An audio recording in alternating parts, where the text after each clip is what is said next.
Well, welcome everybody. I'm Tom Gilligan. I'm the dean.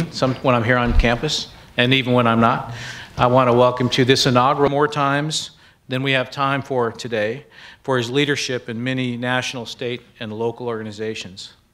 Most recently, he was honored with the Greater San Antonio Chamber's prestigious Pathfinder Award.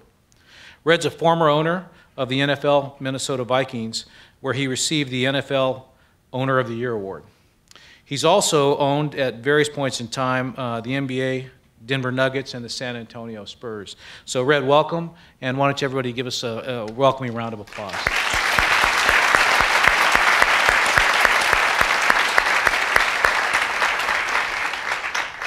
All right, Dean Gilligan, thanks so much. Everyone, thanks for coming. As you know, this is the first MBA speaker series, and we are absolutely honored to have Mr. Red McCombs, the name that is on top of that building we walk into every single day, as our first honorary guest.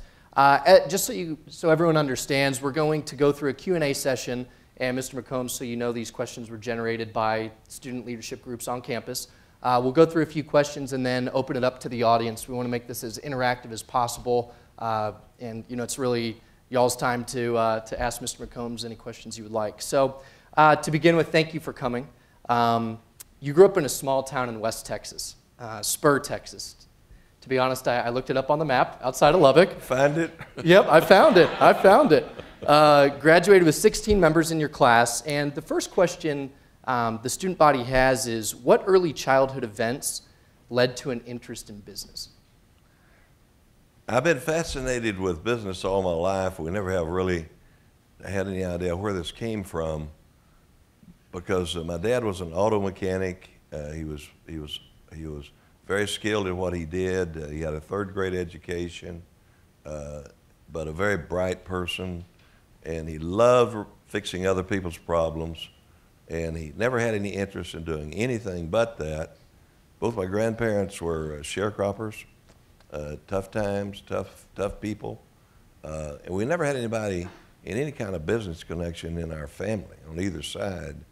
So I don't know where this all came from, but I was fascinated by all the little businesses in our town. How did you get to own a drugstore? How do you operate a bank?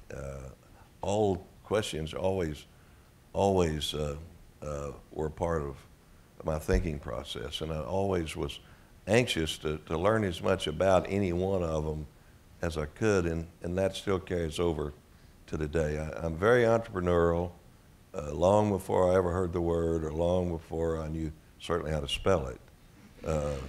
But I still am a deal junkie, and usually I've never been a top-end buyer.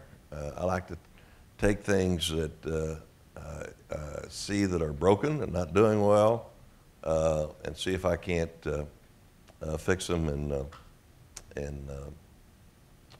get a nice reward for doing so. So, long answer to your question, which I have a habit of that. But Great, and you know, I think the one thing that I've always been interested in is, you know, you went to Southwestern University in Georgetown. You then went to Texas. Can you kind of walk us through, you know, your early career, kind of the decisions of that, and how you progressed into, you know, your first couple business ventures? Well, I loved my days at Southwestern University right up the road. During about midway in World War II, which was, I was born in 1927, and I had pulled a little scheme and skipped a year in high school, and I did that by declaring myself a senior. The war was on, and I was going into a new high school down in the outskirts of Corpus Christi, where my dad had stopped working on cars. There were no parts to repair cars with, and he was working at the engine division of the Naval Air Station. But at any rate, I noticed when I went to transfer to the little new school that it was total chaos.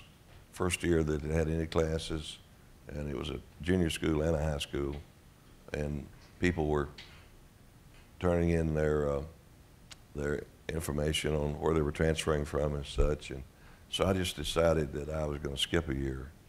So I said, I'm a senior, transferring from Spur, Texas. Where are your credentials? I said, they're mailing them to you. It was never questioned.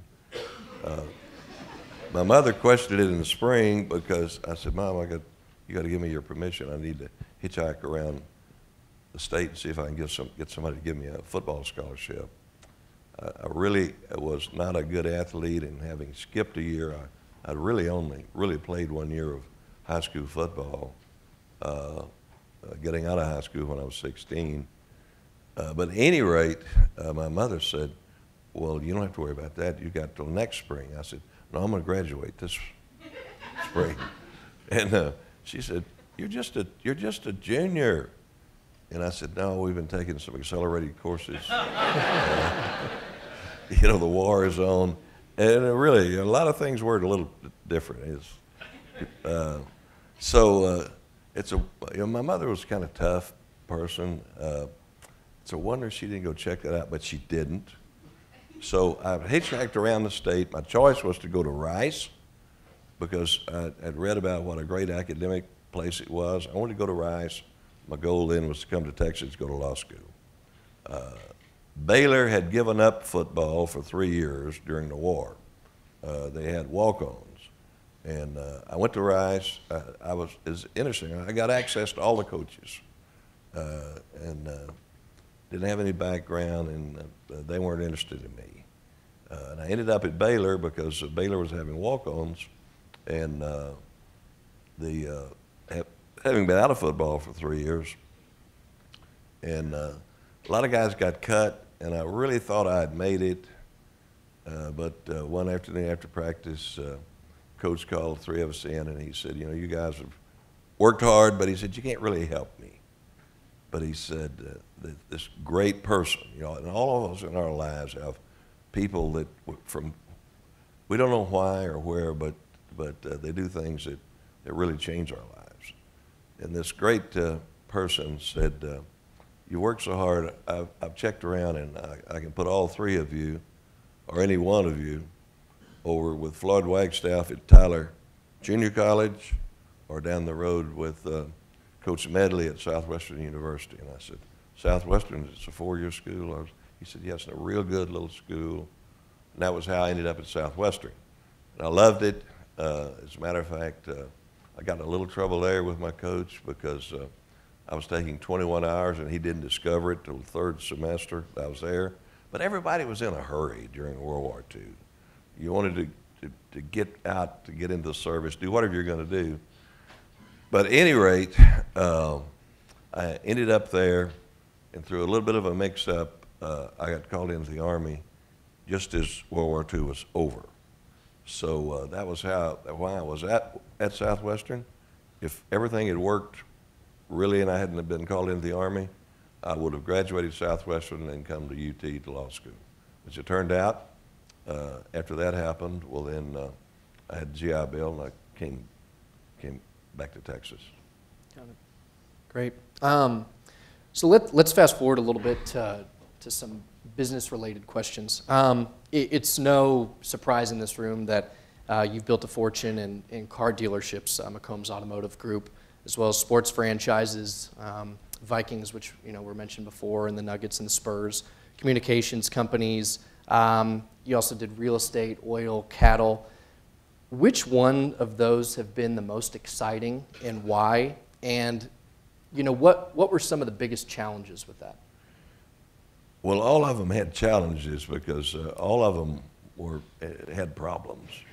As I've said earlier, that's how I got into them, because I really didn't have any capital resources, and I had to be very careful about how I managed to get things done. And as I look back, it was nothing short of a miracle that I was able to do all the things I did, because we didn't have any family capital. I didn't have any friends that had money, and I had to find a way to get these things done, which I did.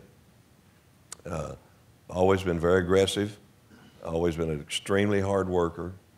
I don't sleep but about 4 or 5 hours a night, and I don't want to really waste any more time than that. So the things were just kind of coming together. And what did I like the best? I've always been a today person. I mean, really big time today person. Really to get everything done today I can, not being too concerned about tomorrow. But I really enjoyed everything that I've done. I've never gotten into anything that I wished I hadn't. By the same token, not everything I do works. I've had some things that didn't work. For example, my first franchise was an Edsel. I told the BBA students this morning when I was talking, well, at noon when I was talking with them, I said, does anyone know what Edsel was in the automobile business? Not one of those students had a clue. You probably don't either. But after World War II, there's such a pent-up demand for new vehicles. All of the auto manufacturers quit making cars in 1940, even a year before Pearl Harbor, and started tooling up because war was imminent. So there was a great shortage of cars, and Ford Motor Company was the first auto manufacturing company to come with a total new car. And the franchises were impossible to get. I had a lot of support from older, experienced dealers that really liked me, and they were supporting me to get this franchise in Corpus Christi. And I sold more Edsel, this new car. I was the youngest Edsel dealer in the U.S. I sold more than Dallas, Houston, or San Antonio, in a much smaller market in Corpus. But nobody wanted the car. Every one that we sold, we had to just shoehorn people into the car that did not want it. So after about 3 months, I realized it didn't matter. I was the best salesman in town. And then the 4 guys I had with me were the next best. I had the best guy from Chevrolet, the best guy from Ford. They all wanted to work for me because I was one of them that got to be a dealer. So I called Ford Motor Company and told them that that car wasn't going to work and to find me a buyer. Well, it didn't really work that way. They were really angry with me, for sure. So I got out. But my point is, I closed up a deal at a time when you just wouldn't think that a young, inexperienced guy would make that move. But I knew that the deal wouldn't work. We were making a little money, but it was not, you didn't get a reward for the time you had in it. So as I closed that up and began selling the cars off one at a time and such, the only guy I'd ever worked for 3 years had a Ford dealership in San Antonio, and he had some problems. He asked me to come up and help him. And I really didn't intend to stay in San Antonio. I did come up just to help him. As a matter of fact, he was a Ford dealer, which I just closed up my little Edsel deal, but I had money, and I'd already accumulated over $300,000 in the used car business. And I loaned that company $200,000 unsecured to try to help him get going. We hit immediately, boom, like overnight. I had a scheme, it worked. Within 6 months then, I decided for sure after 2 months that I was going to stay, and I got Charlene and my 3 little girls in to move from Corpus Christi up to San Antonio. Then within 6 months, Ford asked me to take a deal that was totally broke in Houston, and we turned it around overnight. Then they asked me to take a deal the next May in Dallas. So suddenly, within 16 months' time, I go from operating 2 used car lots in Corpus Christi to having leadership roles in Dallas, San Antonio, and so at any rate, I had a great role. We handled it well, and that's where I really began to move with automotive. Keep in mind, all that time I was doing a lot of different things because of the entrepreneurial background. I built GI houses for guys I could go get loans for guys at bank that had more money than I had, but they didn't know how to go get a loan. I became a financial guy without really any finances. But I did a lot of different things, and most of it worked, and we just kept piling on. Nice, very nice. As far as the sports franchises, I've had a ton of emails about this. I think there's a lot of Vikings fans in the groups. Purple pride, purple pride.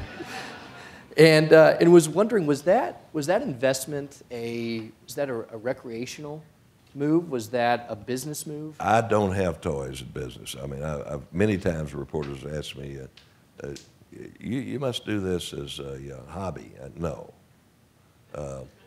I am a very good sports operator. And I had my first sports team while I was still in Corpus Christi. I was 25 years old, and a guy from Southwestern that had been my roommate one year was a baseball player, and the club in our little town in Corpus was going to go broke, at least it had been in the paper that way. And he called me and he said, I'm playing Class A ball. I'm not going to go anywhere. You get control of that club, and I'll leave my organization, and I'll do the baseball end, and you do the business end. And I said, well, Bob, that's not going to work. I don't have any money. I just started this business. And he said, well, you've always